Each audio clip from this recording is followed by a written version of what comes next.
Introducing Charlotte, Jenny, and all that jazz.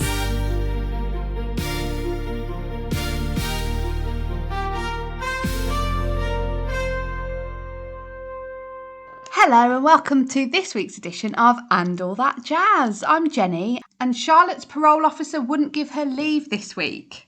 So instead of our usual inane drivel, we're going to hear some of the highlights from the ABTT theatre show, which was on at Alexandra Palace last Wednesday and Thursday. So just to give you a bit of background, I got up very early on Wednesday morning and drove down to Alexandra Palace, which I don't know if you've ever been there. It's a fantastic building right on the top of a hill, so great views. And they do all sorts of exhibitions and events there, concerts, all sorts of things. I'd never been before, so it was an experience in itself.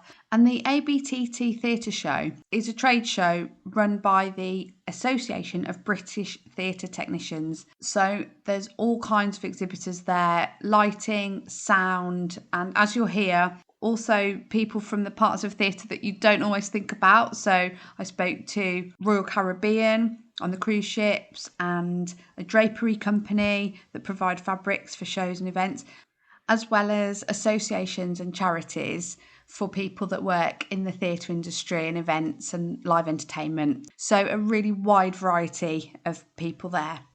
And I was there on behalf of Backstage Radio, who were sharing a stand with their sister company, Showworks, run by Oscar Thompson. Shout out to Oscar. So I was based on the Backstage Radio stand and then went off around the show to get some interviews and song requests from the trade stands. And I had such fun. Everyone was really friendly and welcoming and really up for it. So it was a great day. And you can hear the full interviews on backstageradio.co.uk and also the song requests. We can't play songs on And All That Jazz for music licensing reasons, but on Backstage Radio we can. And so there's the highlights and request show, and there'll also be a music request show coming up.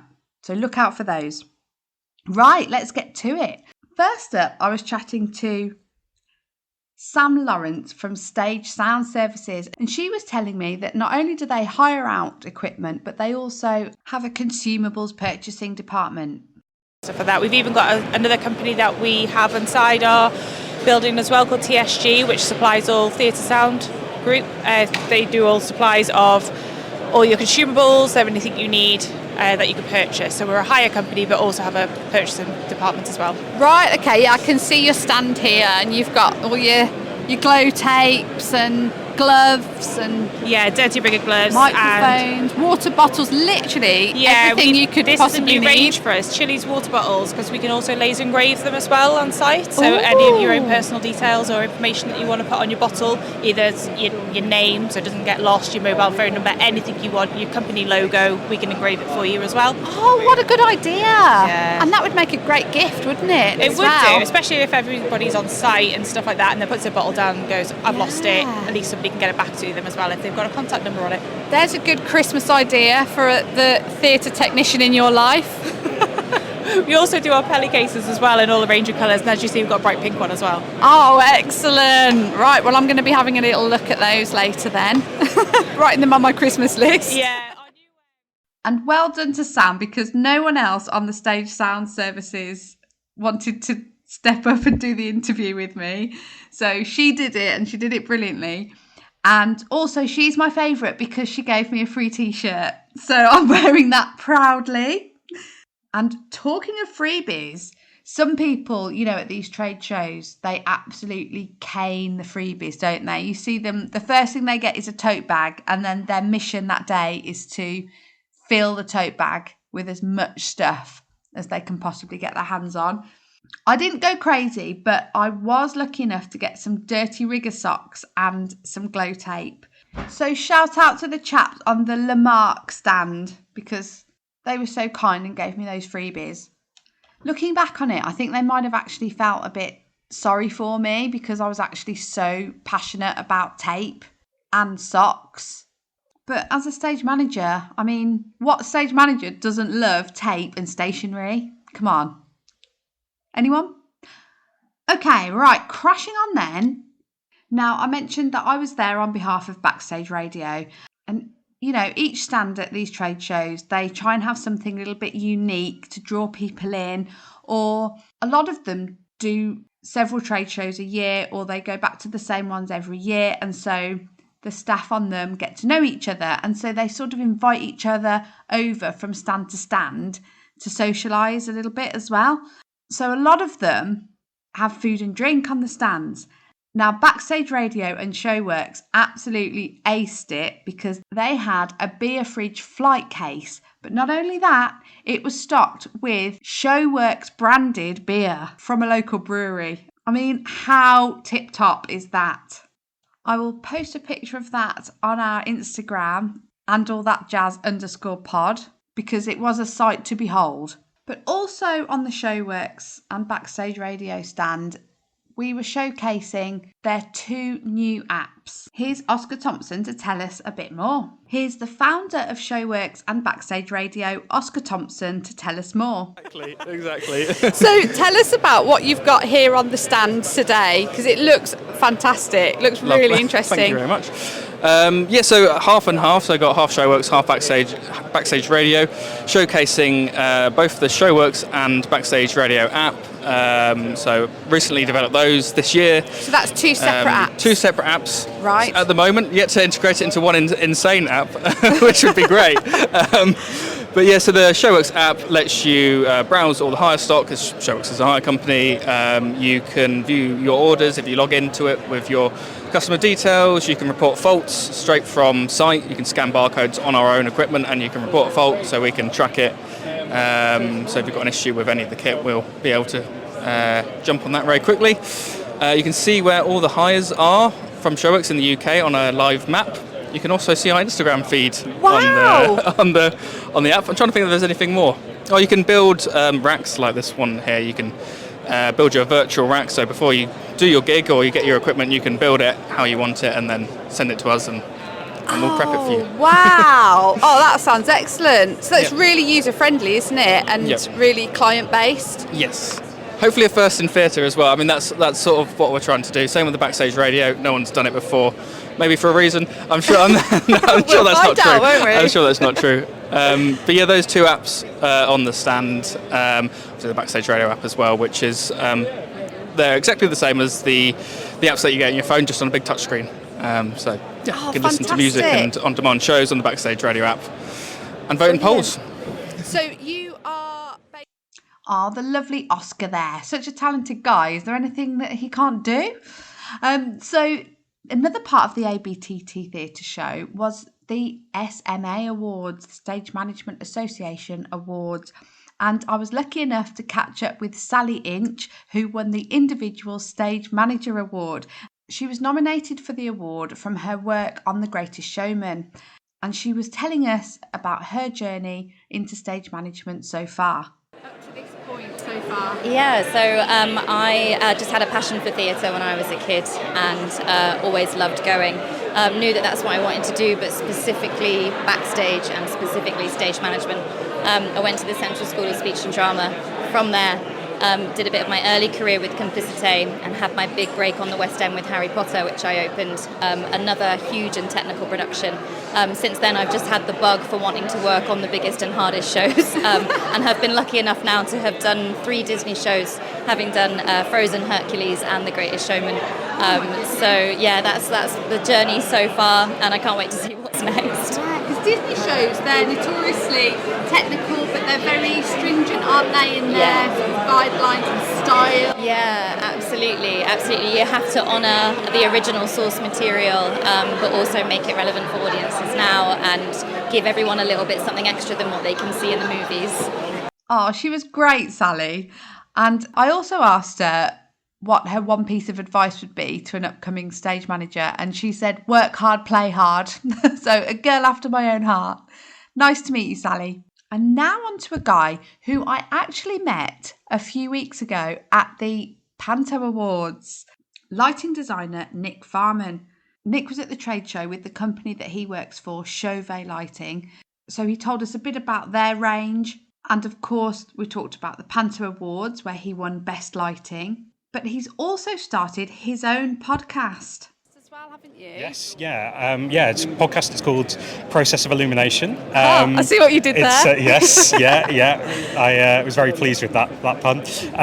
It was kind of born out of doing this role for Chauvet, in that I get to sit down with so many light designers and chat to them about where they started and how they work and everything, that I really wanted to be able to share those conversations with everybody else. We're in our first series now. I did interviews with Peter Small, Lucia Sanchez Roldan, Joseph Ed Thomas and Katja Hamilton, and then there's been this whole process of taking those interviews and cutting them up and making them into one kind of coherent conversation where each episode is themed around a topic to do with lighting design, like collaboration or where people started or how they work.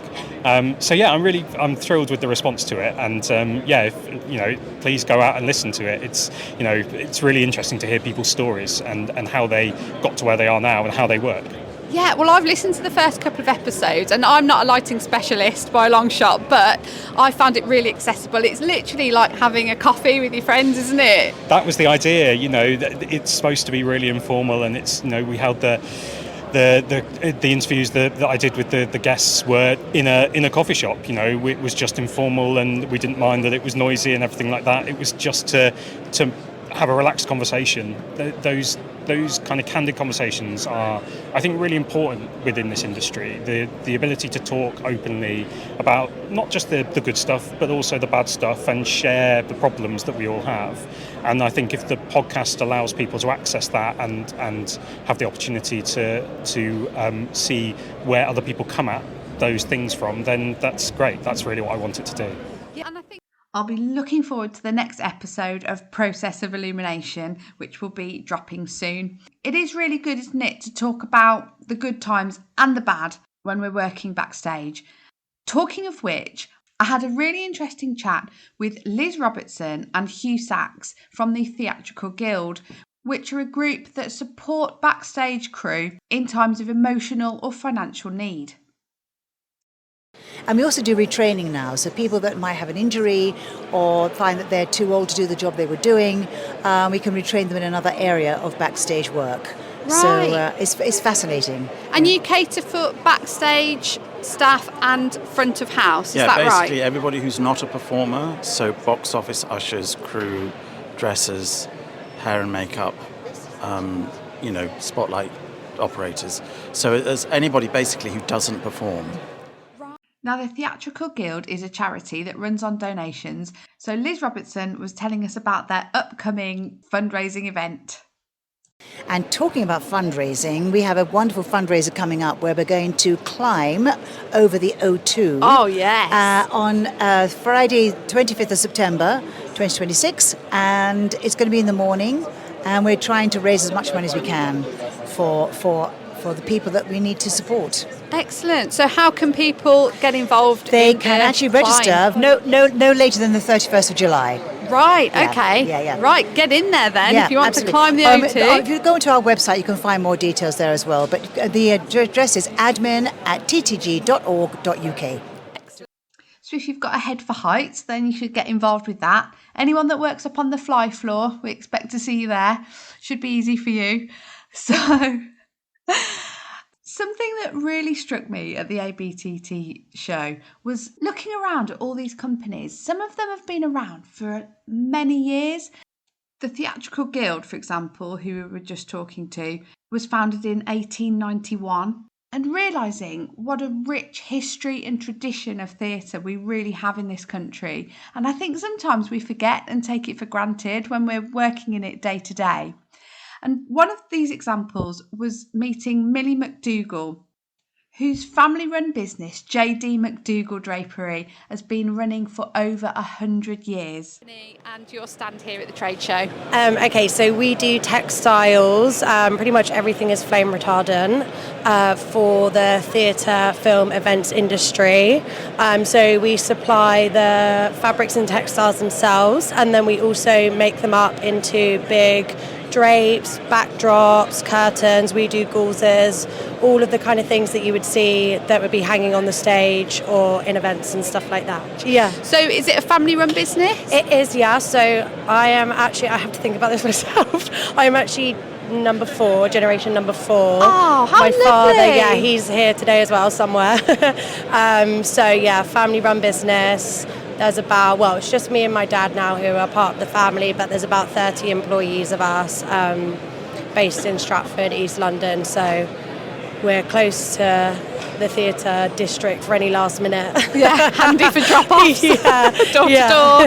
Yeah. Okay, and I see your signage says flame retardant textiles, stage scenery and drapery fabrics, celebrating 100 years. Yeah. That's incredible. Yeah, over 100 years now. But yeah, it's been going for a long time. Like I said, generation number 4. So we've got to keep going. Amazing. So McDougall's is the place to come to for all your fabric needs. Yeah, we're really, the guys in the sales team in the office have been there for a long time. We're really, really helpful. No question is a silly question. We like to talk to you, so please ring us. We don't want to email, we can do, but we like to talk things through with everyone on the phone. It's just easier and it's nice to actually maintain personal contact. So yeah, any inquiries, just give us a call. That personal touch. Exactly, yeah. Another element to the ABTT Theatre Show was careers, which perhaps people hadn't considered going into the theatre industry. One of which was Royal Caribbean Cruises, and I spoke to Jack Lovegrove about life on the ocean waves. What are you doing here? So we're recruiting. If you're interested in working on cruise ships, we have the best shows. Yes. We've got Back to the Future, Mamma Mia, We'll Rock You, Hairspray with aqua theatres, ice rinks, and yeah, we're looking for people looking for technical jobs, stage management, light, sound, stage staff, rigging. Oh, the whole shebang. Cruise ships are another level these days, aren't they? People don't realise. They think it's like a singer on a mic, it's Jay McDonald, but it's so much more than that now. It's far gone from the cabaret days. Exactly. Yeah, full-blown, full-scale shows, isn't it? Exactly. And presumably the different sized ships have different technical requirements and staffing requirements. Yeah, so it depends, as you said, the ship. It depends the venue as well. Like the Aqua Theatre has scuba trained people because they're under the pool during the show, giving the performers air and making sure they're safe. So the requirements there. And if it's like the Broadway theatres where we have kind of the big Broadway shows, and yeah, the smaller the ship normally means the older the ship, which means less technology and stuff. But these huge ships take 55, 60 technicians across the ship to run it. Oh my goodness, you just wouldn't think it. No, you wouldn't. When you've got aqua theatres, ice rinks, music halls, comedy clubs, and then the main theatre as well. So how do you account for stormy weather? If it's too rocky, then we can modify shows. So in the aqua theatre, we might do less dives. We may cut some of the flying. Because the guests are only on board for a week, it's not like on land where we can refund a ticket. We want to make sure they see a show. So it's rare that we completely postpone or cancel a show. We'll just move it to maybe the next day to see if the weather's better. So.